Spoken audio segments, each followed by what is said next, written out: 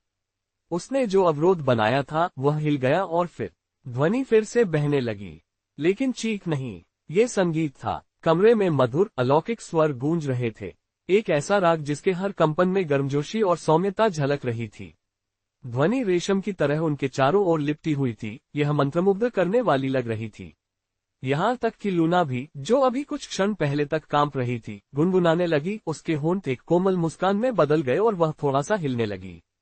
Eight Void Walker horror से concert तक WTFFF loudly crying. At Stargazer ये किसी एनीमे के अंतिम गीत जैसा क्यों लग रहा है। एट मनाक्रेज चरम संगीत जादू। एट क्रिटिटनली उसने स्क्रीमों को लो-फाई में बदल दिया, क्या बकवास है खोपड़ी। एट गनविचटन नहीं, ये सबसे कठिन फ्लेक्स है जो मैंने कभी लाइव देखा है। एट पिक्सल सोल लूना गुनगुना रही है, loudly crying loudly crying loudly crying मेरा दिल। एट सॉल्ट माइंड यह अब कोई लड़ाई नहीं है, यह एक पूरा संगीत वीडियो है। एट रैथबने बॉस अभी प्रतिस्पर्धा भी नहीं कर सकता खोपड़ी। एट ईगो स्लेयर ये कौन सी स्ट्रीम है जिसका मैं चरम देख रहा हूँ। एट डंजन लर्का मैं कसम खाता हूँ कि यह स्ट्रीम बकरी द्वारा संचालित है। राक्षस को एहसास हुआ कि उसकी चीख का कोई असर नहीं हुआ, वह जड़वत हो गया। उसका विशाल शरीर कांप उठा। उसके तंतु हवा में बेकार में फड़फड़ा रहे थे, किसी ऐसे छेद की तलाश में जो वहां था ही नहीं। बाधा दूर हो गई। कमरे में सन्नाटा छा गया, सिवाय राक्षस की बदसूरत सांसों के।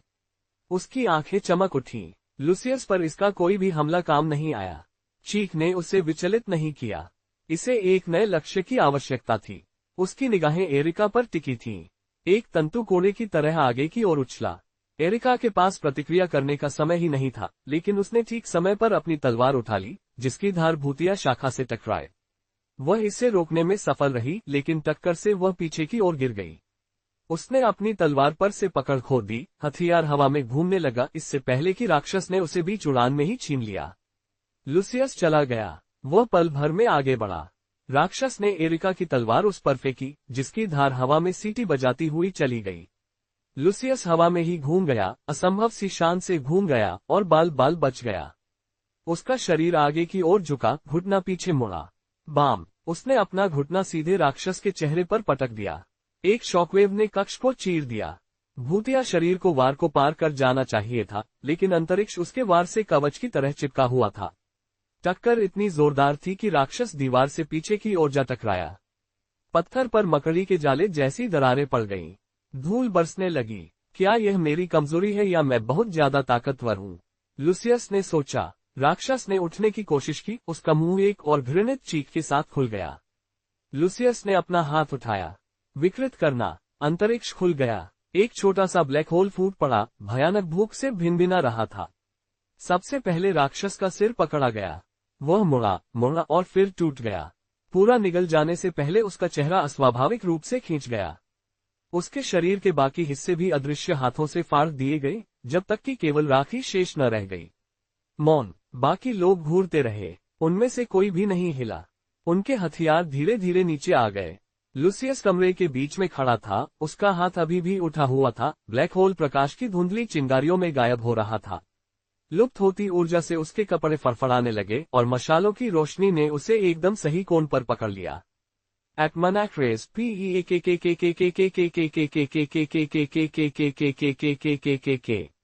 Eight salt mine screenshot. At गनविचटन इस आदमी ने अभी अभी फाइनल बॉस को अकेले ही हरा दिया। एट पिक्सल सोल भाई अभी तो ये एनीमे कवर जैसा लग रहा है, लाउडली क्राइंग। एट स्टारगेजर ये स्ट्रीम किसी भी तरह से मुफ्त नहीं है। लुसियस ने अपना हाथ नीचे कर लिया और विचारमग्न होकर अपनी हथेली को देखने लगा। उसे अभी तक इसका एहसास नहीं हुआ था, लेकिन हवा और रोशनी बिल्कुल सही थी। जल्द ही दुनिया भर में प्रोफाइल चित्र बदल दिए जाएंगे। वह मन ही मन खुश हुआ। एक हल्की सी गुनगुनाहट गूंजी जब कक्ष के दूर वाले हिस्से में एक चमकता हुआ द्वार दिखाई दिया। निकास द्वार खुल गया और इसका मतलब था कि लड़ाई खत्म हो गई थी। लुसियस ने एक बार कमरे को देखा, लेकिन वहां कोई खजाना नहीं था, कोई संदूक नहीं था, केवल पुराने टूटे हुए पत्थर थे। ये सचमुच अफसोस की बात है, लेकिन उन्हें कुछ खनिज मिले थे। निशान वाला व्यक्ति इसे ले जा रहा था। लुसियस को उसका नाम याद रखने की जहमत नहीं उठानी पड़ी। ठीक है, अच्छा काम है। हमने इसे साफ कर दिया है, लुसियस ने कहा। उसकी आवाज इतनी शांत थी मानो उसने अभी अभी किसी बॉस को सबसे स्टाइलिश अंदाज में सोलो नहीं किया हो। उसने हाथ बढ़ाया और लूना को, साथ ही मंडरा रहे ड्रोन को भी, अपनी तरफ टेलीपोर्ट कर लिया। अब चलें। लूसियस ने सबसे पहले पोर्टल में कदम रखा, लूना उसके पास थी, ड्रोन उसके पीछे भिनभिना रहा था। प्रकाश ने उन्हें निगल लिया। और बस ऐसे ही धारा समाप्त हो गई। लाखों दर्शक काली स्क्रीन पर घूरते रह गए, निराश होकर उस चैट में तेजी से टाइप करते रहे जो पहले ही बंद हो रही थी। एट डनगॉन लुरकर, न है यही खत्म। एट पिक्सल सोल, भाई खेल के बाद कोई बात नहीं। Loudly crying. At stargazer, cliffhanger streamer फिर से हमला करता है।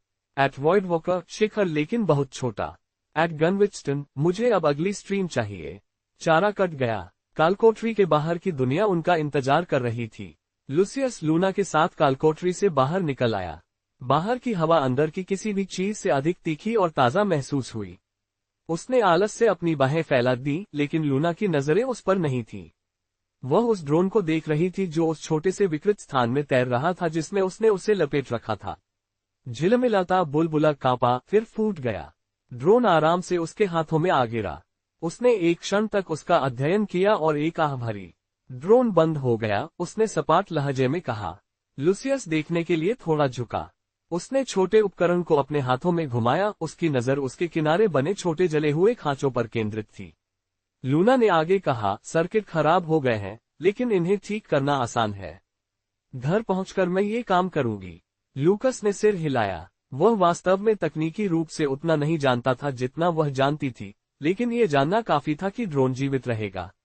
इसके बजाय वह पार्टी के अन्य सदस्यों की ओर देखने लगा, जो उसके पीछे पोर्टल से बाहर निकल रहे थे। वे थके हुए लग रहे थे। मथायस अपनी तलवार को अपने पीछे घसीट रहा था, जिसकी नोक पत्थर पर चिंगारियां छोड़ रही थी। साइरस ने अपना हाथ अपनी छाती पर रखा हुआ था और हल्की सी सांस ले रहा था।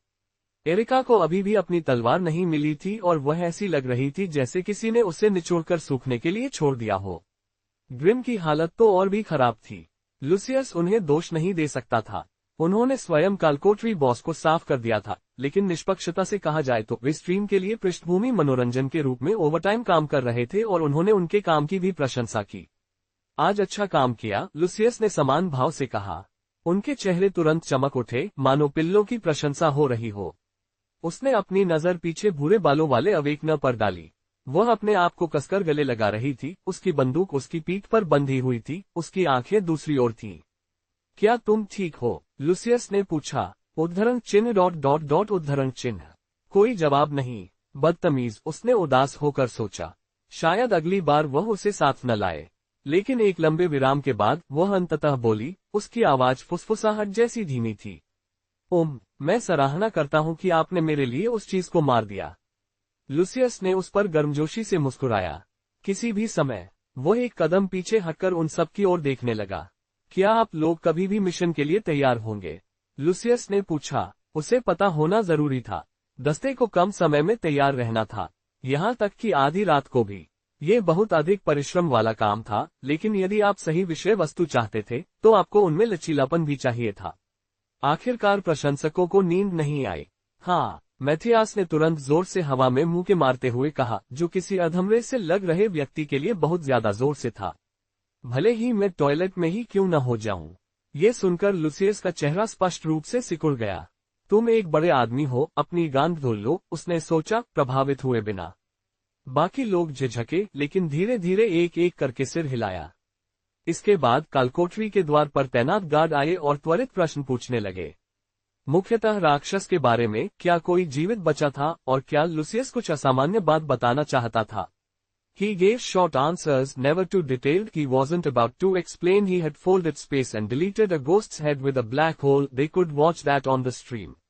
Soon enough, the formalities were done, and Lucius found himself sliding into the back seat of a sleek black car. Luna slid in beside him, tucking her drone gently into her bag. The car hummed and began rolling down the road, carrying them out of the black fields and back toward the glittering skyline of the city. Luna adjusted her glasses and tapped a few times on the lenses. Numbers reflected faintly across the glass. There were a lot of viewers on the stream today, she said, sounding a little proud. We ended at 150 million viewers. Lucius's brows rose slightly. That was more than the population of some countries in his last life. My account and your account subscribers have increased, Luna continued. You have 50 million subscribers right now, and I have about 9 million. We also received 340,000 royals in donations. Lucius leaned back in the seat, arms folded. That's a lot, he said simply. It wasn't just money. It was influence. It was a signal to everyone else in this world that he wasn't just some awakener running dungeons, he was becoming an icon, well if he wasn't already on one. Hopefully next time, Lucius said, we can do a longer stream. And perhaps some questions and answers. Viewer loved that kind of thing. People always wanted to poke into your personal life, ask about your habits, your weapons, your favorite food, your secret crush. It made them feel closer to you. And nothing drove engagement higher than parasocial closeness. Luna's cheeks warmed. She fidgeted with her fingers, twisting them together nervously. What if they ask about us? She murmured. Her blush deepened. I've seen some comments asking about if. She trailed off. Lucius tilted his head at her. If what? Her face burned red. If we did it. Lucius didn't even blink. Just tell them I knocked you up, he replied flatly. We can always do it later. Her blush spread all the way to her ears. She quickly turned her face away but nodded, lips pressed tightly together. Lucius didn't react. Outwardly he looked calm. Inside. Sigh. I don't have any experience in that, he admitted silently. He hated to think about it, but he was still a virgin. Sure, once in his past life, but he didn't like to count that. The car continued rolling smoothly, the city lights growing brighter in the distance.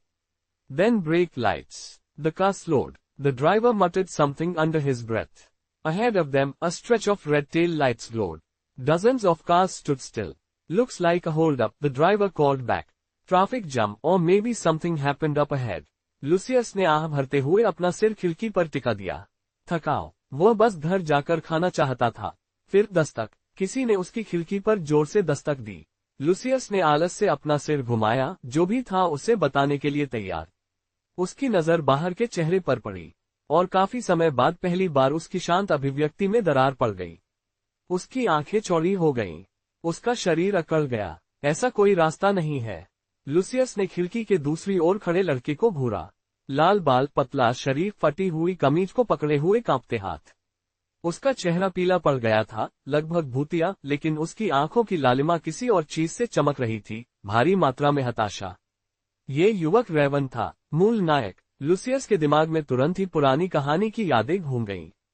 Raven, सड़क पर रहने वाला अनाथ.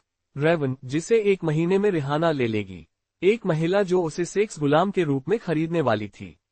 हास्यास्पद, लेकिन कहानी में किसी तरह यह उसके लिए काम कर गया. रेवन के बड़े आकार के लिंग ने स्पष्ट रूप से उसे प्यार में डाल दिया.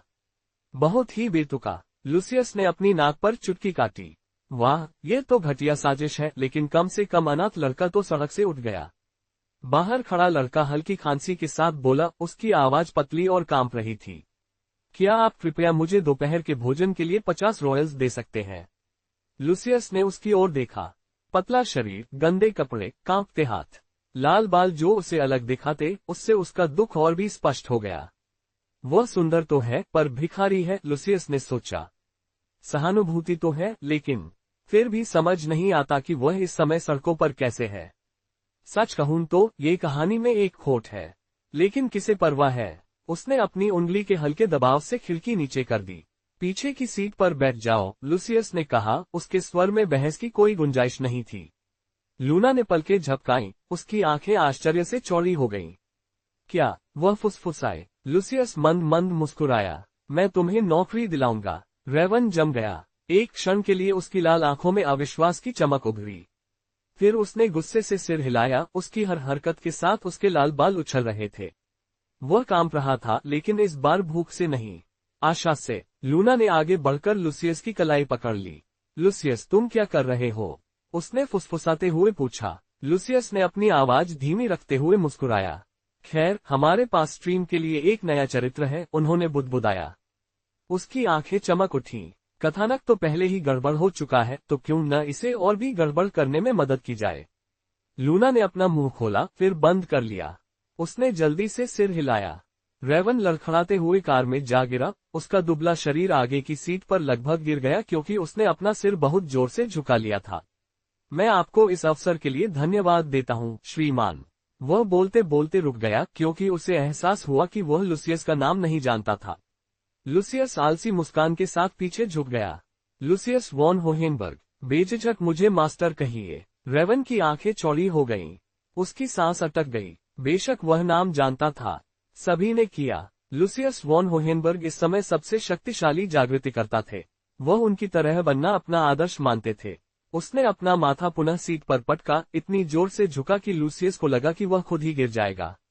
मैं आपको इस अवसर के लिए धन्यवाद देता हूँ, मिस्टर लुसियस या एम मास्टर। रेवन लगभग चिल्लाया। मैं अपना सर्वश्रेष्ठ करूंगा। मैं इसे पूरी ताकत से अंजाम दूंगा। लुसियस के होंठ थोड़े मुड़ गए। जरूर, उसने सहजता से कहा। तुम ही मुख्य पात्र हो। फिर बिना रुके लुसियस ने गियर बदला और कार फिर से आगे बढ़ गई। मैं बस यही उम्मीद करता हूं कि आपको अपने ही घर में रहने में कोई आपत्ति नहीं होगी। रेवन जम गया। उसका सिर झटके से ऊपर उठा, उसकी लाल आंखें बड़ी हो गईं। मेरी अपनी जगह, उसने फुसफुसाते हुए कहा। उसकी आवाज फट गई। उसने अपने हाथ ऐसे जोड़े जैसे उसने अभी अभी कोई चमत्कार देखा हो। क्या वह मेरा रक्षक देवदूत है? उसने अपनी आंखें बंद कर ली और धीरे धीरे प्रार्थना करने लगा। हर शब्द के साथ उसके होंठ कांप रहे थे। लुसियस ने भावशून्य चेहरे से उसकी ओर देखा, लेकिन उसके विचार तीव्र थे। मैं तुम्हें अपनी औरतों के पास रहने दूंगा। अपनी ही बिल्डिंग में रहो। उसे याद आया कि कथानक किस प्रकार आगे बढ़ना था। रिहाना के बाद उसे नायिकाएं भी मिलेंगी। कैडेन के पुनर्जन्म से पहले यही मूल कथानक था। ऐसा करने के बाद वह अचानक ही नायक बन जाता था, और हालांकि अधिकांश कारण तर्कसंगत नहीं थे, फिर भी यह जीवन का एक सुखद हिस्सा था और वह अपनी लड़कियों के साथ अच्छा व्यवहार करता था। खैर, ये बेहतर होता यदि उसे लिली नहीं मिलती, लेकिन उसे कौन दोषी ठहरा सकता है? यहाँ तक कि उसे भी नहीं पता था कि मूल लिली कितनी वेश्या थी और पर्दे के पीछे संत क्या कर रही थी। लुसियस को वास्तव में यह सवाल करना पड़ा कि क्या लेखक मानसिक रूप से स्थिर था। अच्छा, भाड़ में जाए, लुसियस ने सोचा। अंत में असली नायक हमेशा एक्स्ट्रा से बेहतर होता है। उसे केवल उन अमीर लड़कियों के पीछे जाने की जरूरत थी जो कथानक से संबंधित थी, इससे कम कुछ नहीं। कार आसानी से शहर में चली गई। लुसियस ने उन्हें घर की ओर नहीं, बल्कि एक एजेंसी की ओर अग्रसर किया।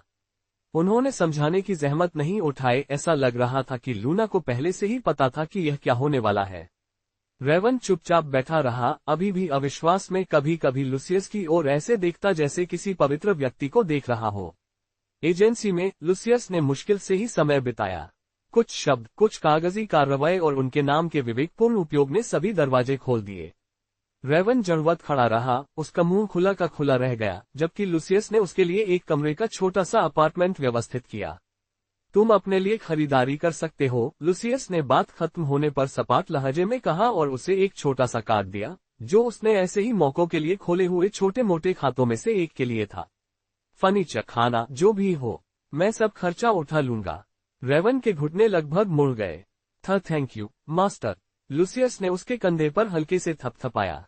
अच्छा, अब मत मरना। और बस यही था। ...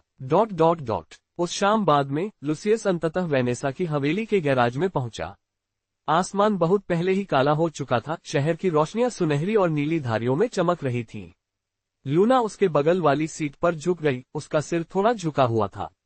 वह बेहोश सी लग रही थी, उसकी पलकें भारी थीं। लुसियस मुस्कुराया। वह उसे दोष नहीं दे सकता था। यात्रा काफी लंबी थी और बोरियत एक खामोश हत्यारा थी। कार एक शांत ध्वनि के साथ खड़ी हो गई। लुसियस बाहर चला गया। लूना उसके पीछे पीछे चली, अभी भी अपनी आंखें मल रही थी। वे दोनों साथ साथ आगे के दरवाजे तक चले गए। लुसियस ने घंटी बजाई। दरवाजा लगभग तुरंत ही खुल गया, और इससे पहले कि वह कुछ प्रतिक्रिया कर पाता, एक शरीर उसकी छाती से टकराया। उसकी गर्दन के चारों ओर बाहें कसकर लिपटी हुई थीं। कोमल गर्माहट ने उसे दबाया। एक मीठी, परिचित खुशबू उसकी नाक में भर गई। मुझे तुम्हारी बहुत याद आई, प्रिय, एक आवाज उसकी गर्दन के पास फुसफुसाए। अलारा। लुसियस ने पलकें झपकाईं। एक क्षण के लिए वह जड़वत हो गया। खैर, ये तो नई बात है, उसने शुष्क स्वर में सोचा। इन दिनों वह उसे मुश्किल से ही देख पाता था। पिछले कुछ दिनों में उसने अलारा को बमुश्किल ही देखा था। हालांकि इसका कारण अच्छा था। वेनेसा के अनुसार वह प्लाज्मा को नियंत्रित करना सीख रही थी ताकि वह किसी को नुकसान न पहुंचाए, और चूंकि वह उसे गले लगा रही थी इसलिए उसने इसमें महारत हासिल कर ली होगी। लूसियस ने उसे गले लगा लिया, जिससे उसका छोटा शरीर उसकी छाती में धंस गया। अपनी सारी शक्ति के बावजूद अलारा जब भी उसके विरुद्ध दबाव डालती तो हमेशा स्वयं को कमजोर महसूस करती थी। उसमें वेनेसा के परफ्यूम की हल्की सी गंध थी और उसने ग्रिमो की वर्दी भी पहन रखी थी। जाहिर तौर पर वह एक व्यस्त दिन था, लेकिन फिर भी वह ऊर्जावान थी। उसने अपना चेहरा उसकी ओर झुकाया, उसकी आंखें राहत से आधी बंद थीं, और फिर उसने उसके कंधे के ऊपर से लूना की ओर देखा, जो अभी भी जम्हाई ले रही थी। लूना ने अपनी बोरियत को छिपाने की भी जहमत नहीं उठाई। वास्तव में उसे इस बात की जरा भी परवाह नहीं थी कि क्या हो रहा है, तब भी नहीं जब लूसियस ने उसे पहले ही बता दिया था कि वह बाद में उसे गर्भवती कर देगा। मैं चलती हूँ, लूना बुदबुदाई। उसके गाल लाल हो गए थे। वह मुड़ी और अंदर भागी, अपनी घबराहट भरी नजर को अतिरंजित जम्हाई से छिपाने की कोशिश कर रही थी। लूसियस हंसा। कवच उतारना मत भूलना। उसके पीछे हटने के बाद उसने पुकारा। उसे सचमुच मिशन से छुट्टी की जरूरत थी। उसका शरीर दर्द कर रहा था, उसका दिमाग घबरा रहा था, और ईमानदारी से कहूं तो वह बस एक दिन ऐसा चाहता था जब वह एक सामान्य व्यक्ति की तरह व्यवहार कर सके। वेनेसा को अभी भी उससे डेट पर जाने का हक था, वह उसे ऐसा करने नहीं दे रहा था। यदि वह कल मुक्त होती तो वह उसे बाहर ले जाता और शायद अपने स्टिच के लिए कोई नया पद खोजता। लेकिन फिलहाल उसका ध्यान उस लड़की की ओर गया जो अभी भी जीवन रेखा की तरह उससे चिपकी हुई थी। अब तुम्हें कैसा लग रहा है? लूसियस ने उसके कंधों पर हाथ रखते हुए पूछा, जैसे ही वे अंदर जाने लगे। अलारा जवाब देने से पहले हिचकिचाए, उसकी पलकें कांप रही थीं। वेनेसा ने मुझे कई परीक्षण करवाए, उसने धीरे से कहा। लूसियस ने भौहें उठाईं। परीक्षण? मेरा तत्व बहुत रेडियोधर्मी है, उसने धीमी आवाज में स्वीकार किया। जब मैं इसे सक्रिय करती हूँ तो हमेशा ये खतरा रहता है कि मैं अपने सहयोगियों को भी जला दूंगी। लूसियस ने उनके पीछे दरवाजा बंद कर दिया, जिससे बाहरी दुनिया की आवाज बंद हो गई। उसने उसके चेहरे का अध्ययन किया। उसकी भौहें इस तरह सिकुड़ी हुई थीं मानो उसे ठीक से पता नहीं था कि क्या कहना है। उसने निर्णय लिया कि उसे उसके चेहरे पर यह भाव पसंद नहीं आया। लेकिन आपने इसे हल कर लिया है ना? उसने धीरे से पूछा। उसने जल्दी से, लगभग उत्सुकता से सिर हिलाया, मानो उसे उसकी स्वीकृति चाहिए हो। मैं अब अपनी शक्ति का स्वतंत्र रूप से उपयोग कर सकती हूँ, उसने एक चमकदार मुस्कान के साथ कहा। उसकी आवाज में उसके प्रयासों पर गर्व था। फिर उसकी आवाज बदल गई, उसके शब्दों में एक अलग तरह की उम्मीद थी। इसका मतलब है कि हम फिर से साथ सो सकेंगे? लूसियस मुस्कुराया। हाँ। वह सीढ़ियों की ओर मुड़ा, अपने कंधे ढीले किए। पहले मैं नहा लूं। जब वह ऊपर चढ़ रहा था तो अलारा की नजरें उस पर टिकी रहीं, और जब उसने अपने होठों को छुआ तो वह राहत महसूस कर रही थी। मैं इसे फिर से करूंगा। ... लूसियस ने अपने कमरे का दरवाजा खोला और ठिठक गया। His clothes were scattered across the bed, tossed around like props in a bad comedy skit. And there, perched on his sheets, was Amelia. She had her nose buried in one of his shirts, sniffing deeply with the kind of shameless delight only she could muster. Another piece of clothing was suspiciously beneath her skirt, and her face was twisted in the kind of guilty pleasure that could never make it past censorship.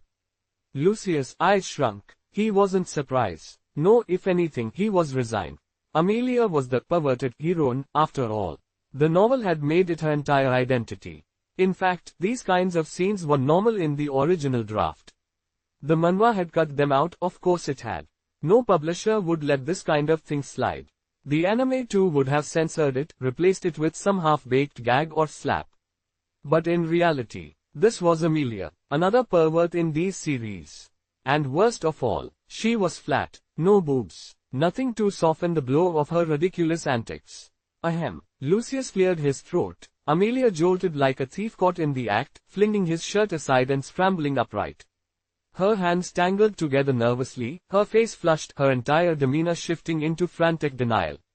Lucius, she stammered, raising her palms in surrender. I swear it's not what you think. Lucius sighed, tugging his jacket off and hanging it neatly on the stand. Her eyes followed the movement like a cat watching prey, which only deepened his exasperation. Pervert, he muttered under his breath. Her cheeks turned scarlet, her lips trembling at the accusation, but she didn't dare defend herself. If you're done, you can leave, he said flatly. She bolted, dashing past him like a rabbit escaping a fox. The door slammed behind her and silence filled the room once more. Lucius ran a hand down his face. At this point, should I be happy or sad? He muttered to himself, peeling off his shirt. Before he could think further, the door creaked open again. Vanessa stepped inside, balancing a tray with 2 teacups, her movements careful and refined as always. She opened her mouth to speak, but her words stopped when she caught sight of his bare torso. Her face flushed instantly, heat rising to her cheeks. Lucius rolled his eyes. Come on, you've seen me shirtless plenty of times by now. I know, she stammered, shifting awkwardly as she tried not to stare. Her gaze flicked toward the bed instead, and her blush deepened when she noticed the scattered clothes. Wait, did something happen here? Lucius grabbed a towel from the chair, tossing it onto the bed to cover where Amelia had been sitting. You don't want to know, he said, tone dry. She studied him for a moment longer, lips parting as though she wanted to push further. But then she sighed, her shoulders dropping in quiet surrender. उसने tray को छोटी मेज पर रख दिया, हवा में चीनी मिट्टी के बर्तनों की खनक गूंज रही थी।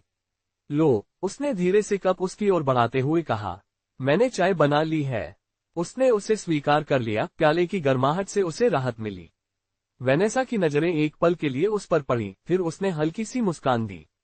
इसके अलावा, अच्छी धारा, उन्हें पहले भी स्ट्रीम देखने की सिफारिश की गई थी सहकर्मियों, साथी गिल्ड मास्टर्स, यहाँ तक कि कुछ दोस्तों द्वारा भी, जिन्होंने कसम खाई थी कि कुछ नए अवेकने या अन्य ध्यान देने योग्य थे। बेशक, उसने इन्हें आजमाया था। वह इस प्रवृत्ति के बारे में अनभिज्ञ नहीं थी, लेकिन हर बार वह कुछ ही मिनटों में उब जाती थी। हाँ, कार्रवाई हुई थी। हाँ, वहाँ आकर्षक क्षमताएं और हताशाजनक लड़ाइयाँ थीं, लेकिन उनमें कुछ ऐसा था जो खोखला, पटकथाबद्ध, वास्तविक मुकाबले की बजाय प्रदर्शन मैच जैसा लग रहा था।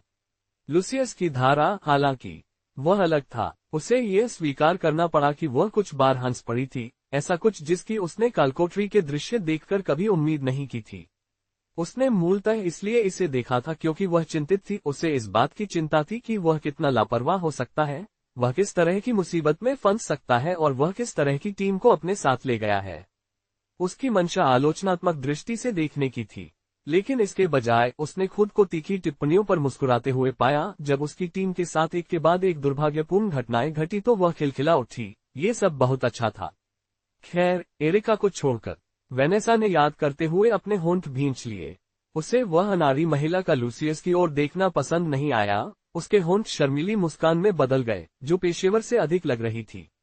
लेकिन उसे यह स्वीकार करना पड़ा, एरिका को अपने कवच से खनन किट निकालते देखना हास्यास्पद था, जैसे वह भूल गई हो कि वह एक तहखाने में है।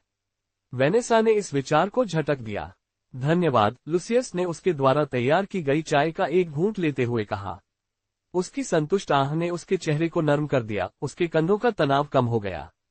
स्वाद अच्छा है, वह मंद मंद मुस्कुराई। तो मुझे पता है कि मैं पहले तुम्हारे फैसले के खिलाफ थी। लुसियस ने उसकी आवाज सुनकर अपनी भौहें ऊपर उठा ली। लेकिन आपको कैसे पता चला कि वे परफेक्ट टीममेट्स होंगे? उसने सचमुच उत्सुकता से पूछा। मैं सोच रही थी कि आपने सबसे बुरे लोगों को क्यों चुना, लेकिन आपने दिखा दिया कि वे बेहतर हो सकते हैं।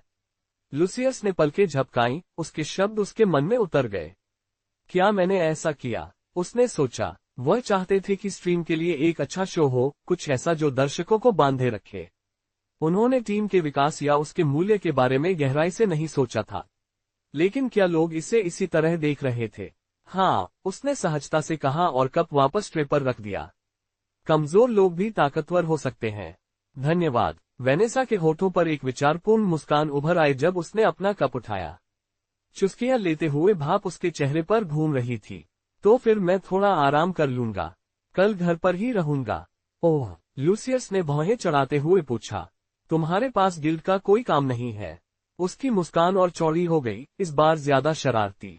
मैंने और विली ने एक दिन की छुट्टी के लिए सब कुछ समेट लिया है। लुसियस अकड़ गया, उसे एहसास हो गया कि वह क्या कहने वाली थी, इससे पहले कि शब्द उसके होठों से निकलते। मुझे तुमसे डेट पर जाना था, उसने थोड़ा और पास झुकते हुए फुसफुसाया। तो जाने के लिए तैयार हो जाओ। उसकी सांस अटक गई। ये बिल्कुल वही बात थी जो वह खुद कहना चाहता था, लेकिन पहली बार उसे यह कहते हुए सुनकर वह असंतुलित हो गया। हाँ, उसने एक लंबी सांस छोड़ते हुए बुदबुदाया। मुझे बस यही उम्मीद है कि तुम संत को साथ नहीं लाओगे। मैं नहीं करूंगी, वेनेसा ने जल्दी से कहा। ट्रे उठाते समय उसके मुंह से हल्की सी हंसी निकली। वह कमरे से शांत से बाहर निकल गई, उसका शरीर दरवाजे के पास खड़ा रहा, जब तक कि दरवाजा उसके पीछे बंद नहीं हो गया। ... और अगली सुबह लुसियस और वेनेसा सड़क पर निकल पड़े। कार सड़कों पर लगातार गुनगुनाती हुई चल रही थी, सुबह की धूप विंडशील्ड से होकर आ रही थी। लुसियस सीट पर पीछे की ओर झुक गया, दोनों हाथों को क्रॉस करके, और अपनी आंखों के कोने से उसकी ओर चोरी चोरी नजरें डाल रहा था।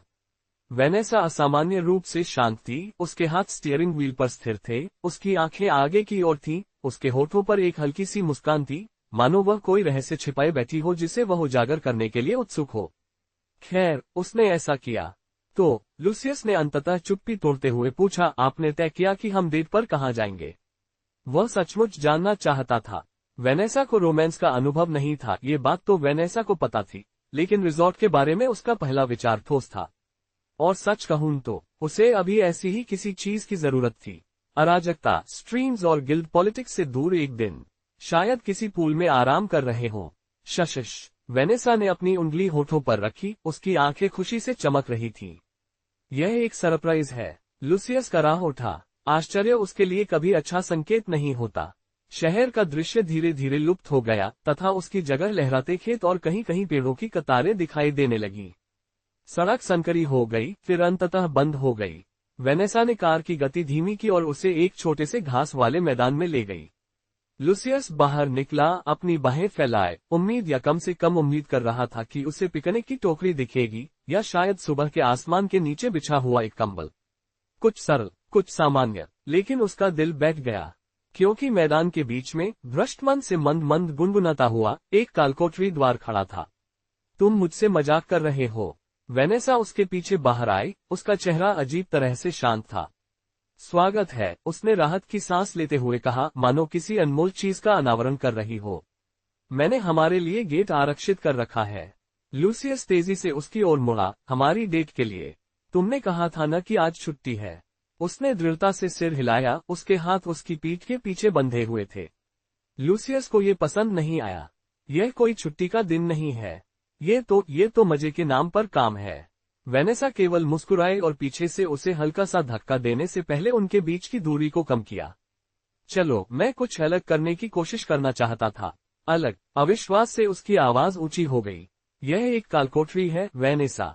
तुम कालकोठरी को रोमांटिक नहीं कहते, तुम इसे खतरनाक कहते हो। हम हर समय आलीशान जगहों पर नहीं जा सकते, उसने तर्क दिया और उसे फिर से आगे की ओर धकेल दिया। ऐसा करते हुए उसकी आंखें चमक उठीं। कभी कभी हमें प्रकृति माता से जुड़ना पड़ता है, लुसियस ने भावशून्य स्वर में कहा, कालकोठरियां प्रकृति का हिस्सा नहीं है। वेनेसा केवल हंसती रही और पीछे हटते हुए उसे और अधिक मजबूती से गेट की ओर धकेलने लगी। इससे पहले कि वह और अधिक प्रतिरोध कर पाता, उसने अपना हाथ उसके हाथ में डाल दिया और उसे कसकर पकड़ लिया, क्योंकि कालकोठरी की ऊर्जा उन दोनों को निगल रही थी। आखिरी चीज जो लुसियस ने महसूस की वह थी उसकी उंगलियां उसके हाथों में उलझी हुई थीं, उसके बाद उसके चारों ओर की दुनिया झिलमिलाती रोशनी में विलीन हो गई। ये वह नहीं था जिसके बारे में मैं सोच रहा था, उसने कड़वाहट से सोचा, उसकी आवाज उसके मन में गूंज रही थी जब गेट ने उसे अंदर खींच लिया। और फिर उसके विचार डूब गए। लुसियस ने आह भरते हुए अपनी आंखें खोली, हालांकि यह कालकोठरी वैसी नहीं थी जैसी उसने उम्मीद की थी। स्टेलेक्टाइट से टपकती गुफा या दमघोंटू अंधेरे के बजाय, जिसके लिए उसने खुद को पूरी तरह से तैयार कर लिया था, यह एक विस्तृत खुला स्थान था। ऊपर नीला आकाश फैला हुआ था और मैदान पर सूरज की गर्माहट थी, जिसकी सुनहरी किरणें उसके चेहरे पर पड़ रही थीं। उसने रोशनी के सामने आंखें सिकुड़ी, गर्मी ने उसके तीखे चेहरे को इतना नरम कर दिया कि वह परेशान करने वाला सुंदर दिखने लगा। खैर, कम से कम वेनेसा के लिए, जिसने अपनी नजरें फेर ली, उसे अचानक उन होठों को चूमने की इच्छा हुई। ये वास्तव में इतना बुरा नहीं है, उसने धीरे से कहा, लगभग ये स्वीकार करने के लिए ललचाया कि यह सुखद लग रहा था। लेकिन इससे पहले कि वह इसका आनंद ले पाता, भ्रम टूट गया। सूरज अचानक लुप्त हो गया और उसकी जगह एक पीला, चमकता हुआ चांद आ गया। मंद हवा के साथ जीवंत खुला मैदान पत्थर की दीवारों में बदल गया। जड़ें दांतेदार स्टेलेक्टाइट्स में मुड़ गईं। गर्माहट गायब हो गई, उसकी जगह गुफा की ठंडी, नम हवा ने ले ली। लुसियस ने शाप दिया, आंकड़े। उसने इसे कितना बुरा बना दिया था। ऐसा लग रहा था जैसे कालकोठरी ने स्वयं ही पर्दा हटा दिया हो और अपना असली चेहरा दिखा दिया हो। वह मूर्ख नहीं था, इसमें से किसी पर भी भरोसा नहीं किया जा सकता था। जब उसने अपना सिर घुमाया तो उसका हाथ अभी भी वेनेसा के हाथ में था। वह अजीब तरह से खुश लग रही थी, उसके होठों पर हल्की सी मुस्कान थी, मानो यह अजीब चाल जादू का ही हिस्सा हो। लुसियस एक क्षण तक उसके हाव भाव को देखता रहा। मुझे बहुत दर्द हो रहा था। मैं आराम करना चाहता था। मैं तो किसी भी दिन मालिश ही चुनता। और फिर भी, उसने खुद को एक पल ज्यादा देर तक घूरते हुए पाया और खुद को डांटा। नहीं, बेवकूफ, अपना ध्यान खेल में लगाओ। क्या अब तुम खुश हो? उसने पूछा, उसका स्वर प्रभावित नहीं कर रहा था। वेनेसा ने आह भरी, हालांकि उसके चेहरे पर मुस्कान कभी नहीं लौटी। हाँ, मैं हूँ। उसने उसके हाथ पर अपनी पकड़ मजबूत कर ली। मैं कल डेट की प्लानिंग कर रही थी, तभी मैंने ऑनलाइन एक ब्लॉग पोस्ट देखा। यह एक ऐसे जोड़े के बारे में था जो साथ में वेडिंग करना पसंद करते थे। लुसियस की आंखें सिकुड़ गईं। क्या यही उसकी प्रेरणा थी? एक यादृच्छिक पोस्ट। उसने खुद को लड़खड़ाते हुए पाया, उसका आत्मविश्वास डगमगा रहा था। उस समय ये रोमांटिक लग रहा था। अब पीछे मुड़कर देखने पर उसे भी एहसास हुआ कि यह कोई बुद्धिमानी भरा विचार नहीं था। कल सचमुच उन पर छापा पड़ा था। डेट के लिए उसे किसी अन्य कालकोठरी में ले जाना बिल्कुल भी दयालुता नहीं थी। इससे पहले कि उसका अपराध बोध शांत हो पाता, उसने अपने हाथ पर एक जोरदार खिंचाव महसूस किया। लुसियस उसे आगे खींच रहा था। यदि आपने इसकी योजना बनाने में समय लगाया है, उन्होंने स्पष्ट शब्दों में कहा, तो मैं इसे व्यर्थ नहीं जाने दूंगा। यह आश्वासन अजीब तरह से सौम्य था, भले ही उसका चेहरा कुछ और कह रहा था। गुफा में एक धीमी सी आवाज गूंजी, ये कर्कश गुर्राहटें थीं। आगे की परछाइयों से राक्षस उभरने लगे। गोबलिन्स, लेकिन सामान्य हरी त्वचा वाली किस्म नहीं। ये बीमार भूरे रंग के थे, उनका मांस पुराने चमड़े की तरह फटा हुआ था। उनकी पीली आंखें भूख से चमक रही थीं, और उनके हाथों में अपरिष्कृत हथियार थे जो लाठी से बंधे क्रिस्टल के टुकड़ों जैसे लग रहे थे। उन्होंने उन्हें ऊपर उठाया और धमकी भरे अंदाज में लहराते हुए लुसियस और वेनेसा के चारों ओर अर्धवृत्त बना लिया। लुसियस ने अपना सिर झुका लिया, प्रभावित नहीं हुआ। क्या वे सचमुच इतने मूर्ख थे कि यह सोच सके कि ये टहनियां काम करेगी? ये दृश्य देखकर वह लगभग हंसने लगा। मुझे आश्चर्य है कि यह कैसे रोमांटिक है, उसने आह भरी। वह अपने घुटने मोड़कर आगे बढ़ने को तैयार हुआ, लेकिन वेनेसा ने पहले ही अपना हाथ उठा लिया। उसकी हथेली से खून की एक धारा बह निकली, जो गुफा की रोशनी में हल्की चमक रही थी। यह एक जीवित लहर की तरह उमड़ा और एक ही झटके में पूरे कक्ष को चीरता हुआ निकल गया। परिणाम कुछ भी सुंदर नहीं था। ये भयानक था। रक्त ने गोबलिनों को दरांती की तरह चीर डाला और चीखते हुए उन्हें अलग अलग टुकड़ों में काट डाला। शरीर विभाजित हो गए। अंग गीले धमाकों के साथ पत्थर के फर्श से टकराए। जैसे ही राक्षस विचित्र टुकड़ों में गिरे, दीवारें लाल हो गईं। लुसियस ने भौहें उठाई, आकर्षक। वेनेसा सिहर उठी। उसका गर्वपूर्ण विचार डेट जैसा कम और नरसंहार जैसा अधिक लग रहा था। पोस्ट से तो बात अच्छी लग रही थी, उसने उदास स्वर में स्वीकार किया। भले ही टिप्पणियों ने उसे बिगाड़ दिया हो, मैं भी तो कुछ खास करना चाहती थी। लुसियस ने उसकी ओर देखा। वह कोशिश कर रही थी, भले ही उसे दिखाने का उसका तरीका खूनी था। उसने एक हल्की आह भरी और अपना हाथ उसके हाथ पर और मजबूती से कस लिया। चलो, हमने डेट शुरू कर दी है, तो हमें इसे खत्म भी कर देना चाहिए। उसकी आंखें आश्चर्य से चमक उठी। तुम पागल तो नहीं हो? मैं क्यों करूंगा? उसने कंधे उचकाए और बेपरवाही से मुस्कुराने की कोशिश की। ये तो एकदम सही कसरत है। लेकिन अंदर ही अंदर वह कराह उठा। पिछले हमले से उसकी हड्डियां अभी भी दुख रही थीं। यह आखिरी प्रकार का व्यायाम था जो वह चाहता था। धन्यवाद, लुसियस। उसकी आवाज धीमी थी, और इससे पहले कि वह जवाब दे पाता, वह आगे बढ़ गई, इस बार उसे घसीटते हुए। उसके पास समायोजित होने का समय भी नहीं था। उसकी कच्ची ताकत ने उसे उसके पैरों से उखाड़ फेंका, और उसे भयभीत होकर एहसास हुआ कि उसके पैर जमीन को छू भी नहीं रहे थे। वह उसे एक चिथड़े की तरह खींच रही थी, और वह उसके साथ चलने के लिए अपनी अंतरिक्ष क्षमताओं का उपयोग भी नहीं कर रहा था। शायद मैंने कोई गलती की है। चढ़ाई बहुत कठिन थी। कालकोठरी की पहली सीढ़ियां अंतहीन सर्पिल की तरह ऊपर की ओर जाती थीं। संकरी पत्थर की सीढ़ियां दांतेदार दीवारों के साथ साथ कुंडलित होती थीं। और सीढ़ियों पर और भी भूत दिखाई दिए, लेकिन वेनेसा के खून ने उनका काम तमाम कर दिया। लुसियस ने मुश्किल से अपनी उंगली उठाए, आंशिक रूप से अपनी इच्छा से और आंशिक रूप से इसलिए क्योंकि वह सामान की तरह घसीटे जाने में बहुत व्यस्त था। वह सचमुच बहुत शक्तिशाली थी। अंततः वे शिखर पर पहुंच गए। लुसियस ने राहत की एक लंबी सांस ली और अपनी बाहें फैला दी, मानो वह उस संक्षिप्त राहत का आनंद ले रहा हो। तब फशफुश एक तीर हवा में उड़ता हुआ चला गया, जिसकी नोक जहरीले क्रिस्टल से चमक रही थी। वेनेसा ने तुरंत प्रतिक्रिया व्यक्त की। उसने उसका हाथ पकड़ लिया और उसे अपनी छाती के करीब खींच लिया। तीर उनके पास से कुछ इंच की दूरी से निकल गया, लेकिन अचानक खींचे जाने से लुसियस लड़खड़ाते हुए आगे की ओर गिर पड़ा। उसका वजन उसके ऊपर गिर गया। उसका चेहरा पहले से ही बहुत करीब था, उनकी सांसें आपस में मिल रही थीं। और तब उनके होंठ मिल गए। दुनिया जम सी गई। क्या इस दुनिया में मेरा पहला चुंबन इसी तरह लिया जाएगा? उसने वेनेसा के आश्चर्यचकित चेहरे को देखते हुए पूछा। वह उसे चूम रहा था। वह वास्तव में उसे चूम रहा था। ऐसा नहीं है कि मुझे किसी बात की शिकायत है। वह संतुष्ट होकर सोचने लगा। वेनेसा ने अपने होंठ पीछे खींच लिए, उसकी आंखें चौड़ी हो गईं। वह मेरा पहला था, उसने सोचा। उसका दिल तेजी से धड़क रहा था और उसके गालों पर हल्की सी लाली छा गई। बेशक वह उसे यह बात कभी नहीं बताएगी। बेहतर होगा कि वह अपना धैर्य बनाए रखे, ऐसे व्यवहार करे जैसे कुछ हुआ ही न हो।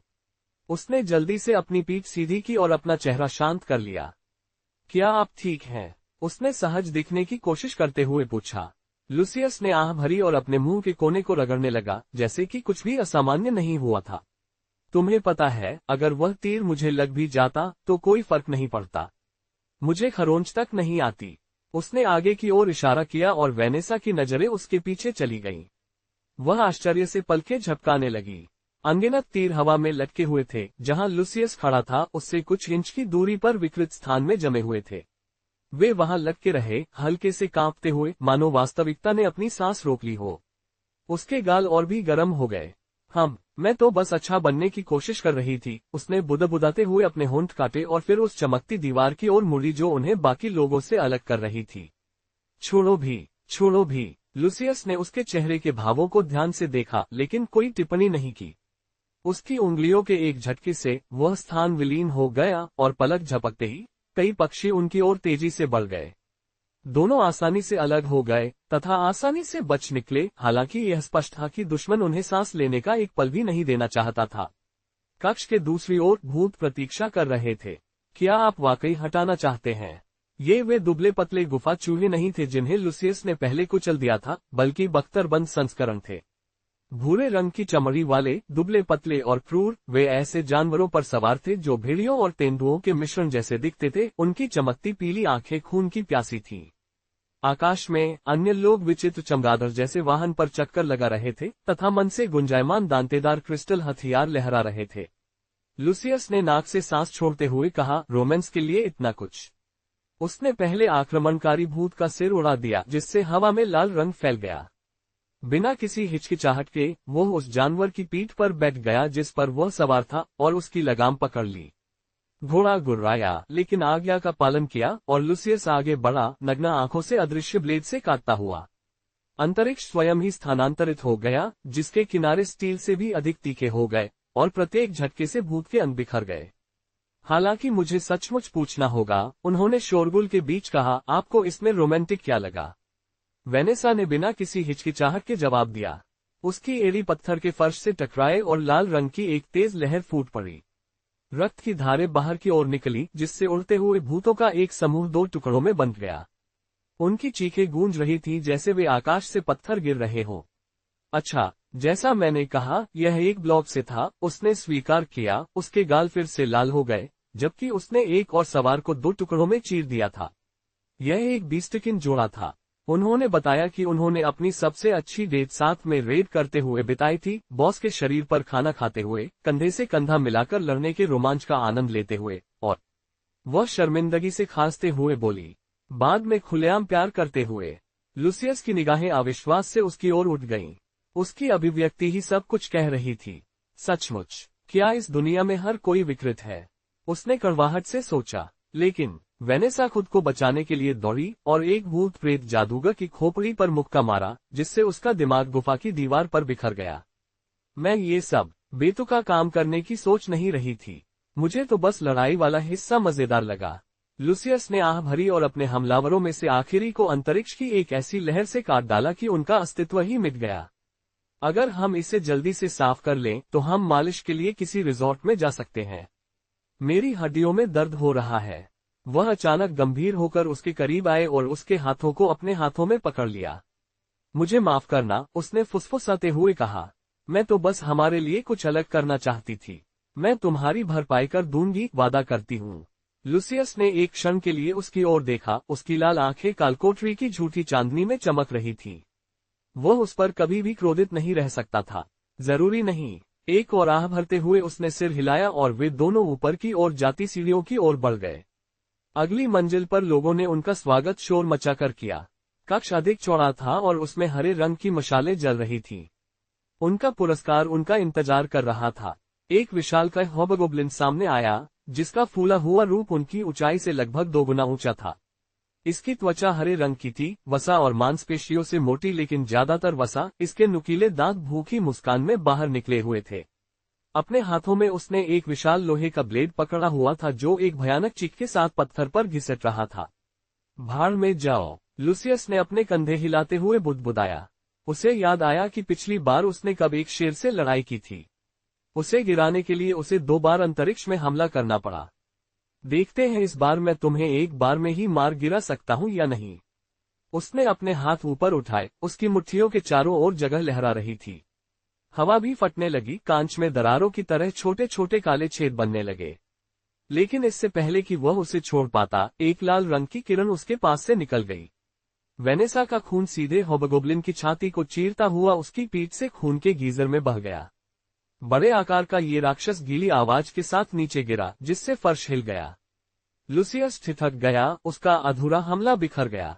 फिर उसने सांस छोड़ते हुए अपना माथा रगड़ा, कम से कम मुझे कोशिश तो करने दी होती। वेनेसा मुस्कुराए, अपनी उंगलियों से धुआं उड़ाने का नाटक करते हुए, फिर उसकी कलाई पकड़कर उसे चमकते हुए निकास द्वार की ओर खींच लिया। बहुत धीरे, चलो, अब काम हो गया। द्वार झिलमिलाते हुए खुला और उन्हें प्रकाश में समाहित कर लिया। जब वे वास्तविकता में वापस आए तो वे पुनः मैदान में थे। उनकी कार ठीक उसी जगह खड़ी थी जहां उन्होंने उसे छोड़ा था। उसकी छत से सूरज की रोशनी चमक रही थी। लुसियस के कंधे झुक गए और राहत साफ दिखाई देने लगी। अंततः कालकोठरी से बाहर आ गया। वाह, वेनेसा ने अपने बालों को पीछे धकेलते हुए मुस्कुराते हुए कहा। चलो अंदर आओ, चलो उस रिजॉर्ट को ढूंढते हैं। मैं तुम्हारी मालिश कर दूंगी। लुसियस अपने होठों पर आई हल्की सी मुस्कुराहट को रोक नहीं सका। आखिरकार कुछ सामान्य हुआ। वे दोनों कार में बैठ गए। वेनेसा गाड़ी चला रही थी और लुसियस संतुष्ट स्वर में कराहते हुए यात्री सीट पर बैठ गया। इंजन जोर से चालू हो गया और जल्द ही वे तहखाने को पीछे छोड़कर गाड़ी चलाकर निकल पड़े। लेकिन गेट के पास घास में कोई और रह गया। एक युवक नीचे झुका हुआ था और कांपते हाथों से फोन उठाए हुए था। फोन अभी भी फोकस में था, उसका लेंस ठीक उसी जगह पर था जहां से लुसियस और वेनेसा निकले थे। जब उसने तस्वीरें देखी तो उसकी आंखें लालच भरी उत्तेजना से चमक उठी। मुझे तो अभी अभी जैकपॉट लग गया, वह कान से कान तक मुस्कुराते हुए फुसफुसाया। ये तो पक्का ऑनलाइन होगा। पोस्ट। लुसियस ने बड़बड़ाते हुए अपनी स्क्रीन पर ऐसे टैप किया जैसे उसने अभी अभी कोई शानदार जादू का करतब दिखाया हो। तस्वीर स्टिच के शून्य में गायब हो गई और वह एक लंबी आह भरते हुए नर्म लाउंज कुर्सी पर पीछे झुक गया।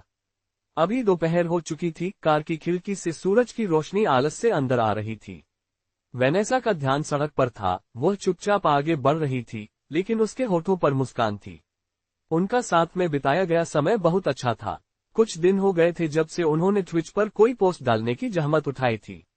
इसलिए नहीं कि वह ऐसा नहीं करना चाहता था, बल्कि इसलिए कि खैर, छापों से बचने, प्रशिक्षण लेने और महिलाओं के साथ तालमेल बिठाने में समय लगता था। फिर भी उन्होंने सोचा कि प्रशंसकों के प्रति उनका कुछ दायित्व है, इसलिए उन्होंने उन्हें वह दिया जो उन्हें सबसे अधिक प्रिय था, तस्वीरें। कोई भी चित्र नहीं।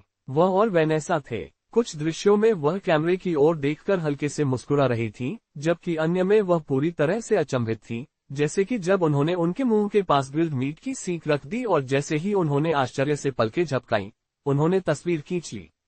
वह उन सभी में इतनी चमक रही थी कि लुसियस को भी उन्हें अपने पास रखने की अजीब इच्छा महसूस हुई। फिर भी उसने उन्हें पोस्ट कर दिया।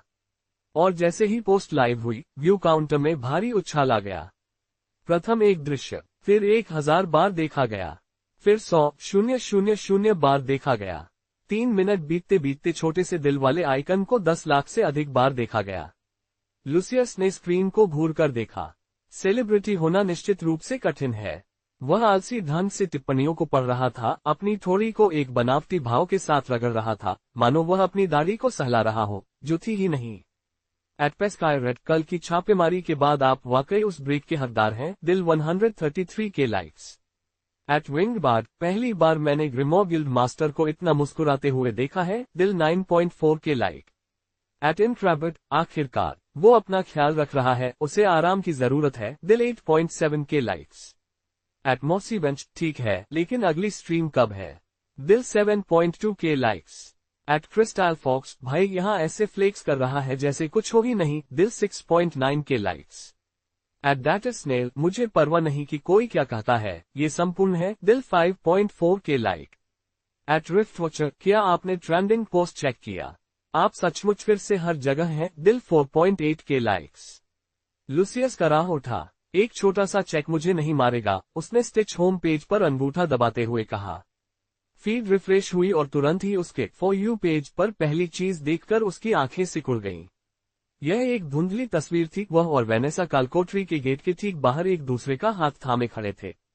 प्रकाश व्यवस्था बहुत खराब थी, कोण भी अजीब था, लेकिन स्पष्टतः किसी ने छवि को फिल्टर करने, शार्प करने और पुनः फिल्टर करने की इतनी मेहनत की थी कि वह नकली लगने लगी। वास्तव में यह इतना नकली था कि यह एक आई रेंडर जैसा लग रहा था। इंटरनेट पर अजीब लोग हैं, उसने सोचा और अपना हाथ अपने चेहरे पर फेर लिया। टिप्पणी अनुभाग भी ज्यादा बेहतर नहीं था। एट स्टोन क्रश, हा, ये असली नहीं है, भाई की आई ने उसकी लव लाइफ जनरेट की है, दिल 22.1 के लाइक्स। एट पेटाल बाइट, वेनेसा कभी उसका हाथ नहीं पकड़ेगी, साफ तौर पर बनावटी, दिल 15.4 के लाइक्स। एट गियर्सनाउट, आप समझ सकते हैं कि ये आई है, लाइटिंग देखिए। शौकिया काम, दिल 12.8 के लाइक्स। एट सुनकन लीफ, LMAOAI, हाथ भी ठीक से नहीं चला पा रहा है, दिल 9.3 के लाइक। एट ऑर्बिटल हाइव, ये सब एक डीप फेक है, जागो भेड़िए, दिल 7.6 के लाइक। एट नेट स्पेक्टर, बढ़िया कोशिश बॉट, वेनेसा की मुस्कान आई जैसी नहीं लगती, दिल 6.2 के लाइक। लुसियस ने अपनी नाक पर चुटकी काटी। कुछ लोग वास्तव में अपने दिमाग का इस्तेमाल नहीं करते, उन्होंने अपना फोन लॉक करते हुए और अपने हाथों को सिर के पीछे मोड़ते हुए कहा। ये वास्तविक था, लेकिन इसे इस हद तक संपादित करने की क्या आवश्यकता थी कि ऐसा लगे कि यह सृजित किया गया है। क्या आप अकादमी जाने की योजना बना रहे हैं? वेनेसा की आवाज ने सन्नाटा तोड़ा। लुसियस ने अपना सिर उसकी ओर झुकाया। ओह हाँ, आखिरकार, उसने कंधे उचका दिए। अकादमी के पास अभी भी उसके लिए चोरी करने के बहुत सारे अवसर थे, इलियट से, रेवन से, या उन सभी से जो ये सोचते थे कि वे उससे अधिक स्क्रीन समय के हकदार हैं। वेनेसा ने धीरे से कहा, मैं समझ गई। लुसियस ने उसकी आवाज सुनकर थोड़ा सा मुंह बनाया, लेकिन इससे पहले कि वह कुछ पूछ पाता, कार जोर से झटका खा गई। उसकी आंखें खिड़की से बाहर निकली और चौड़ी हो गईं। पानी की एक गर्जनशील दीवार सड़क पर तेजी से बह रही थी। कारें खिलौनों की तरह इधर उधर फेंक दी गईं, दुकानों के सामने की दीवारें लहरों से टकराकर चकनाचूर हो गईं, तथा चेतावनी के तौर पर अलार्म बजने लगे। भाड़ में जाओ, वेनेसा ने स्टीयरिंग व्हील पर अपनी पकड़ मजबूत करते हुए गाली दी। ये तो बदमाश है। लुसियस की निगाहें सख्त हो गईं। यह अनावश्यक नाटक क्यों है? उसने सोचा, ये सब हमेशा तभी क्यों होता है जब वह बाहर होता है। दुष्टों, वे जागृत लोग जिन्होंने सारी वैधानिकता, सारा संयम त्याग दिया था। इनाम के शिकारियों के विपरीत, उन्हें न तो मंजूरी दी गई और न ही बर्दाश्त किया गया। वे सर्वोच्च स्तर के अपराधी थे, जो अक्सर अपनी शक्तियों का प्रयोग लूटने, विनाश करने या अंधाधुंध हत्या करने के लिए करते थे। और प्रत्येक बदमाश के सिर पर एक इनाम रखा गया था, जो उसकी योग्यता के पैमाने के आधार पर निर्धारित किया जाता था। इस जल उछाल के आकार को देखते हुए यह अनुमान लगाया जा सकता है कि यह उपहार सस्ता नहीं था। लुसियस आलस्य से खींचा चला गया, जबकि अनंत की दीवारें उनकी कार के चारों ओर झिलमिलाती हुई दिखाई दे रही थीं, जिससे लहर दो भागों में बंट गई। पानी झागदार होकर अदृश्य अवरोध से टकराता हुआ सड़क पर हाने रहे छोटी छोटी धाराओं में बह जाता था। शहरी क्षेत्र में इतना पानी इकट्ठा करना, मैं तो यही कहूंगा कि जो भी इसके पीछे है, उसके लिए इनाम की कोई कमी नहीं है। वेनेसा की पकड़ मजबूत हो गई। ऐसा बदमाश बहुतों को नुकसान पहुंचा सकता है। अलार्म बजते ही उसकी लाल आंखें सिकुड़ गईं। तुम्हारी हड्डियां कैसी लग रही हैं? लुसियस मुस्कुराया, बहुत बढ़िया। चलो करते हैं। उनके उत्साही लगने का एकमात्र कारण न्याय या वीरता नहीं था। नहीं, यह उन सभी चीजों के बारे में सोचना था जो वह बाद में सरकार से मांग सकते थे। वह पहले से ही अपमानजनक अनुरोधों की एक मानसिक सूची तैयार कर रहा था। चलो कार छोड़ देते हैं, वेनेसा ने दृढ़ता से कहा। लुसियस ने कोई हिचकिचाहट नहीं दिखाई। उसने उसका हाथ पकड़ लिया और अगले ही पल दुनिया उसके भीतर सिमट गई। वे पुनः बाढ़ के ऊपर हवा में प्रकट हुए, सुरक्षात्मक अवरोधों के विलीन होते ही कार दृष्टि से ओझल हो गई। नीचे लहर ने पूरी सड़क को निगल लिया तथा वाहनों को भीषण गर्जना के साथ अपनी गहराई में खींच लिया। वेनेसा ने अफरा तफरी को गौर से देखा, जबड़ा भींच लिया। नागरिकों पर ध्यान दो और लहरें आने से पहले उन्हें बाहर निकालो। लुसियस ने उसकी बातें सुनकर भाव शून्य भाव से पलकें झपकाईं। उन्होंने मुझे कब से शहरी सुपरहीरो में बदल दिया। लोग पानी के अंदर डूब रहे थे। कारें पानी के बहाव में खिलौनों की तरह उछल रही थीं, एक दूसरे से टकरा रही थीं और फिर नीचे गिर रही थीं। कुछ ड्राइवर अभी भी अंदर फंसे हुए थे। वे अपनी खिड़कियों पर मुठ्ठियां जोर जोर से पीट रहे थे क्योंकि पानी उन्हें पूरी तरह से निगल रहा था। कुछ लोग जो कुछ क्षण पहले तक पैदल चल रहे थे, अब लैंप पोस्ट से चिपके हुए थे। उनके चेहरे भय से पीले पड़ गए थे क्योंकि तेज बहाव उनके पैरों को चीर रहा था। शव पहले से ही सड़क पर तैर रहे थे। एक माँ की चीख गूंज उठी जब उसने अपने बच्चे पर से अपनी पकड़ खो दी। बाढ़ के पानी में डूबने से पहले एक वृद्ध व्यक्ति की छड़ी उसकी उंगलियों से फिसल गई। अव्यवस्था, यही एकमात्र शब्द था जो उपयुक्त था। कृपया कोई हमें बचाओ। एक युवक एक मुड़े हुए यातायात संकेत से चिपका हुआ था। उसकी उंगलियां सफेद हो गई थीं। उसकी छाती धड़क रही थी, उसकी भुजाएं कांप रही थीं और निराशा उसे कुतर रही थी। पुलिस नहीं आ रही थी, वे परिधि की सुरक्षा में व्यस्त थे। जागृत करने वाले, अभी तक कोई नहीं आया था। वह मरने वाला था और फिर बस ऐसे ही वह नहीं था। वायु, धन्य मधुर हवा। उसकी दृष्टि साफ हो गई और उसे एहसास हुआ कि अब वह डूब नहीं रहा है। वह भारहीन होकर ऊपर की ओर तैरता रहा। उसके नीचे पानी सिकुड़ता गया। उसके आसपास अन्य लोग भी थे, पुरुष, महिलाएं, बच्चे, सभी को प्रचंड बाढ़ से निकालकर सुरक्षित रूप से आकाश में छोड़ दिया गया था। वे भ्रमित होकर पलकें झपका रहे थे। उनका भय विस्मय में बदल रहा था। क्या आप लोग ठीक हैं? आवाज ऊपर से आए। लुसियस बिना किसी प्रयास के इधर उधर घूम रहा था। उसका लंबा कोट हवा के झोंकों में लहरा रहा था। उनकी निगाहें नागरिकों पर घूम रही थीं। वे शांत थे, मानो यह मामूली असुविधा से अधिक कुछ नहीं है। जैसे ही उन्हें पहचान लिया गया, समूह में फुसफुसाहटें गूंजने लगीं। ये वही है, लुसियस वॉन होहेनबर्ग। बिल्कुल नहीं। उनकी आवाजें अविश्वास और राहत के मिश्रण से कांप रही थीं। लेकिन इससे पहले कि कोई उससे सवालों की बौछार कर पाता, लुसियस ने हाथ उठा दिया। उसकी आवाज नीरस थी, लगभग ऊबी हुई। अभी जश्न मत मनाओ, हम अभी इससे बाहर नहीं निकले हैं। उसने अपना सिर आगे युद्ध भूमि की ओर झुकाया। वेनेसा खून के एक मंच पर आगे बढ़ी। उसकी लाल धारें लहरों को कागज की तरह चीर रही थीं। उसकी अभिव्यक्ति तीव्र थी। उसके बाल बिखरे हुए थे, जैसे जैसे वह अपने शत्रु के करीब पहुंच रही थी। वह बदमाश उसके सामने खड़ा था, नीले बालों वाला आदमी। उसकी आंखें लाल थीं, नसें उभरी हुई थीं और वह आसमान की ओर चिल्ला रहा था। हर दहाड़ एक नई लहर को बुलाती थी। उसका क्रोध विनाश के रूप में प्रकट होता था। लुसियस ने अपनी कनपटी रगड़ते हुए आह भरी। मुझे विश्वास नहीं हो रहा कि उसने मुझे बच्चों की देखभाल का काम सौंप दिया। नागरिक बचाव, एक नौकरी जो वह नहीं चाहता था।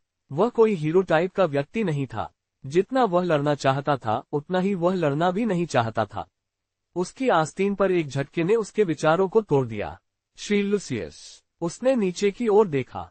एक छोटा लड़का, जो 10 साल से ज्यादा का नहीं था, बड़ी बड़ी विश्वास भरी आंखों से उसे थामे हुए था। क्या तुम उस जागृत करने वाले से लड़ने वाले नहीं हो? लड़के की मां ने उसके मुंह पर हाथ रखते हुए हाँफते हुए कहा, बदतमीजी मत करो। लुसियस ने मुस्कुराते हुए बच्चे की नजरों से नजरें मिलाने के लिए अपना चेहरा थोड़ा नीचे किया। मेरे गिल्ड मास्टर ने इसे नियंत्रण में रखा है, उन्होंने सहजता से कहा।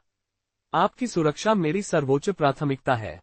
लड़के की आंखें चमक उठी और सब लोग शांत हो गए। लुसियस की नजरें फिर से बदमाश पर गईं। कुछ गड़बड़ थी। उनके जंगली हाव भाव केवल यादृच्छिक नहीं थे। उसकी नजर अब वेनेसा पर भी नहीं थी, वह उन पर टिकी थी। वेनेसा ने भी यह महसूस किया था। बीच में ही उसका शरीर अकड़ गया और उसके चेहरे पर तनाव आ गया। यह क्या पागलपन की योजना है? लुसियस ने सोचा। उन्हें धमकी देना संभव है। इतनी शक्ति के बावजूद यदि लुसियस ने ध्यान केंद्रित किया तो इन्फिनिटी नहीं टूटेगी। फिर भी बेचैनी उसकी त्वचा पर चुभ रही थी। मिस्टर लुसियस, पहले वाला युवक कांपते हुए अपनी छाती की ओर इशारा कर रहा था। लुसियस ने उसकी निगाह का अनुसरण किया और ठिठक गया। पानी, बूंदें उनके भीगे हुए कपड़ों, उनके बालों, उनकी त्वचा से चिपकी हुई थीं। वे तैर रही थीं और एक गोलाकार आकृति बना रही थीं जो लगातार बड़ी और छोटी हो रही थी, मानो वह स्थिर हो। लूसियस का चेहरा मुरझा गया। एक कम्बख्त बम। आकाश फट गया। विस्फोट हवा में गूंज उठा, हजारों तोपों की तरह विस्फोट हुआ। एक बहरा कर देने वाली आवाज ने वातावरण को तूफानी बारिश में बदल दिया। पानी की धारें घातक बल के साथ बाहर की ओर फूटने लगी। चीखें हवा में भर गईं। नागरिक एक दूसरे को पकड़ रहे थे, उन्हें यकीन था कि वे मरने वाले हैं। बदमाश की हंसी डूबी हुई सड़कों पर गूंज रही थी, लेकिन कोई शव नहीं गिरा। इसके बजाय बचे हुए लोग खुद को एक ऊंची इमारत के ऊपर खड़े पाते हैं, जबकि नीचे शहर फैला हुआ है। वे सूखे और सुरक्षित थे। वे अचंभित होकर पलकें झपकाने लगे। हम जीवित हैं। आखिर कैसे? उस विस्फोट से हमें मर जाना चाहिए था। लूसियस ने जम्हाई लेते हुए अपनी आस्तीन से काल्पनिक धूल झाड़ दी। क्या यह आदमी मुझे कम आंक रहा है? बम बनते ही उसकी अनंतता फैल गई, एक आदर्श अवरोध जिसने पानी की हर बूंद को उन्हें छूने से पहले ही अलग कर दिया और फिर उसने उन्हें टेलीपोर्ट कर दिया। नागरिकों तक इसकी एक लहर भी नहीं पहुंची। भीड़ उसे ऐसे देख रही थी जैसे वह कोई देवता हो। राहत की लहर सिसकियों, हंसी और प्रार्थनाओं में बदल गई। लूसियस ने उनकी उपेक्षा की। उसकी निगाहें उस बदमाश पर टिकी थीं, जो अविश्वास में चिल्ला रहा था और वेनेसा के खून से सने ब्लेडों पर वार कर रहा था। मुझे सच में उम्मीद है कि वे इसे देखेंगे। लूसियस ने दूर से भिनभिनाते ड्रोन को देखकर आंखें सिकोड़ते हुए बुदबुदाया। यह एक बहुत अच्छी हाइलाइट रील बनेगी। उसने अपनी उंगलियां चटकाईं। लकड़ी का मन इकट्ठा हो गया और उसके हाथ में एक चिकने धनुष का आकार ले लिया। उसने तीर चढ़ाया और उसकी डोरी पीछे खींच ली। ऊर्जा बढ़ी, शाफ्ट के साथ संघनित हुई जब तक कि वह प्रकाश की एक किरण की तरह चमकने लगी। ये संभवतः पहली बार था जब वह मन हृदय बनाने के बाद लकड़ी का उपयोग कर रहा था, लेकिन ये लगभग स्वाभाविक लगा। हर सांस के साथ तीर पतला, तेज और घातक होता गया। लूसियस ने इसमें और अधिक डाला। लकड़ी का मन सुदृढ़ करने के लिए, अंतरिक्ष का मन गति बढ़ाने के लिए। हवा चटकती हुई प्रक्षेप्य के चारों ओर घूम रही थी। उसकी मुस्कुराहट मुड़ गई, प्रसन्नता से। उसने जाने दिया। दुनिया गरज उठी। तीर ध्वनि से भी तेज गति से आगे की ओर चिल्लाता हुआ, बिजली की तरह हवा को चीरता हुआ आगे बढ़ा। ध्वनि के तेज धमाके से खिड़कियां टूट गईं, कारें हिलने लगीं और शहर में सन्नाटा छा गया। बदमाश के पास कोई मौका नहीं था। उसकी आंखें चौड़ी हो गईं और फिर प्रभाव। तीर उसकी खोपड़ी में आर पार हो गया। इसके बाद एक गीला विस्फोट हुआ, उसका सिर पके फल की तरह फट गया। उसका शरीर एक बार लड़खड़ाया और फिर नीचे उफनते पानी में गिर गया। सन्नाटा छा गया। बाढ़ तुरंत शांत हो गई। लहरें इस तरह टूट गईं मानो उनके स्वामी की मृत्यु ने उनका क्रोध छीन लिया हो। लूसियस ने अपना धनुष नीचे कर लिया और दुष्ट की लाश को बहते हुए देखने लगा। उसका हथियार विलीन हो गया और ऐसा लुप्त हो गया जैसे वह कभी था ही नहीं। उसने अपनी उंगलियां मोड़ ली, गोली लगने से अभी भी झुनझुनी हो रही थी। क्या इससे ध्वनि अवरोध टूट गया? उसके होठों से हल्की सी हंसी निकल गई। मैं कितना अधिक शक्तिशाली हूँ। आगे की कहानी सुनाने के लिए चैनल को लाइक और सब्सक्राइब जरूर करें।